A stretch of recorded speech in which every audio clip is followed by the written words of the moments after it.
नक्सलबाड़ी के एक मंदिर से सोने के आभूषणों की चोरी के मामले में 2 लोगों को गिरफ्तार किया गया है।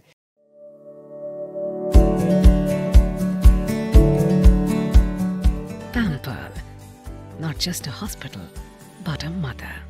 14 अप्रैल को नक्सलबाड़ी के दयाराम जोत स्थित चरक पूजा मंदिर से सोने के आभूषण चोरी हो गए थे। काफी ढूंढने के बाद जब आभूषण नहीं मिला तो मंदिर कमेटी की ओर से नक्सलबाड़ी थाने में एक शिकायत दर्ज कराई गई। घटना की शिकायत मिलने के बाद नक्सलबाड़ी थाने की सादा पोशाक की पुलिस ने मध्य कोटिया जोत के निवासी वासुदेव पाल को गिरफ्तार किया।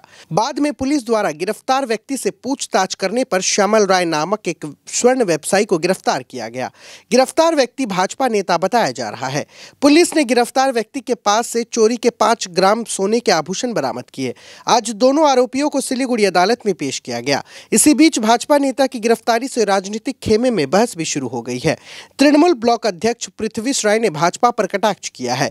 गतकाल আমরা খবর পেলাম যে মনিরাম গ্রাম পঞ্চায়েত অন্তর্গত দয়ারাম জোতে একটা মন্দির থেকে মায়ের একটা স্বর্ণালঙ্কার চুরি হয় এবং সাথে সাথে অভিযোগ জানানো হয় থানায় এবং নকশালবাড়ি পুলিশ প্রশাসন অতি তৎপরতার সাথে যে চুরি করেছে সেই স্বর্ণালঙ্কার তাকে গ্রেপ্তার করে এবং তাকে জিজ্ঞাসাবাদ করে পুলিশ জানতে পারে যে নকশালবাড়ি স্টেশন পাড়ে একটা স্বর্ণ ব্যবসায়ী তার একটা দোকান রয়েছে, তার নাম শ্যামল রায়, যে বিজেপির কার্যকর্তাদের একজন মুখ্য ব্যক্তিত্ব।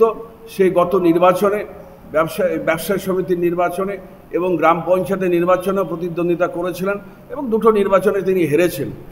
এই বিজেপি যে বড় বড় কথা বলে, সবসময় তারা ঠাকুরের ভক্ত, ঠাকুরের এই জয় শ্রীরাম বলে, অথচ তাদের মন্দিরে চুরি হওয়া জিনিস সেই বিজেপির লোকই কেনে, বিজেপির নেতা কেনে। তাহলে আপনারা বুঝতে পারছেন যে তাহলে বিজেপির যদি নেতৃত্ব স্থানীয় ব্যক্তি যদি এসব কিনে থাকে, এইসব অসামাজিক কাজে দুর্নীতির কাজে যুক্ত থাকে, তাহলে সাধারণ কর্মীরা কি শিক্ষণীয়, তাদের কাছ থেকে সাধারণ কর্মীদের কি শিক্ষণীয়। শুধু এখানেই না, বিজেপি বিভিন্ন জায়গায় আমরা দেখেছি, বিভিন্ন খড়িবাড়ি ব্লক তাদের অনেক নেতৃত্বের নামে অনেক বদনাম রয়েছে। অথচ তারা, যেহেতু আমরা তৃণমূল কংগ্রেস দলটা করি, আমরা কাজ করি, মানুষের পাশে থাকি, সেটা তার ঈর্ষার বিষয় হয়ে যায়। তারা বিরোধী বলে বিরোধিতা করে আসছে কন্টিনিউ, সেটা মানুষ বুঝছে, মানুষ দেখছে। আমরা নকশালবাড়ি চড়ক পূজার কমিটি থেকে বলছি। আমাদের চড়ক পূজার ইসেতে একজন খুশি হয়ে ভক্ত সোনার মালা দান করেছিল 1 বছর আগে। সে মালাটা এই বছর মেলার সময় পরানো হয়েছে। মেলার পর্যন্ত মালাটা ছিল, মেলার রাতে পর্যন্ত বর্ষি খোলার সময় মালাটা আমরা মিসিং দেখছি, বা পরের দিন কাদা খেলার সময় পুরো মিসিং মালাটা। তো একজন ভক্তের উপরে সন্দেহ হয়, সে ভক্তকে 3-4 দিন ধরে ডাকা হচ্ছে, গোসাই পর্যন্ত গিয়ে ডাকলো, সে ভক্ত আসেনি। লাস্টে আমরা নকশালবাড়ি থানায় কমপ্লেন করি।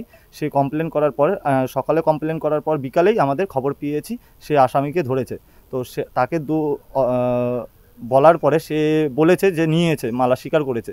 এবার কার কাছে বিক্রি করছে তাকেও ডেকেছে। তো দুজনের কাছে প্রমাণ আছে। তো বর্তমান ছেলে থানায় আছে, স্যাররা আসলো, মন্দিরে এসে চেক কথাবার্তা বললো, সবই সমাধান মোটামুটি ঠিকই আছে। হ্যাঁ, আমরা খুবই ধন্যবাদ জানাই। সোনার মালা মোটামুটি 5 গ্রামের মতো ছিল, একজন ভক্ত দান করেছিল। মালাটা 1 বছর ধরে আমাদের কাছে ছিল, মেলার দিন থেকে মিসিং হয়ে গেছে মালাটা। কারণ কখন কীভাবে নিল আমরা কেউ জানি না। নকশালবাড়ি প্রশাসনকে জানানোর পর আমরা সুবিধা পেলাম বা জিনিসটা খুঁজে পেলাম। तो এটাই আমাদের খুব আনন্দ হলো। वहीं भाजपा के मंडल अध्यक्ष साधन चक्रवर्ती ने कहा है कि कौन क्या काम करता है, इससे पार्टी का कोई लेना देना नहीं है।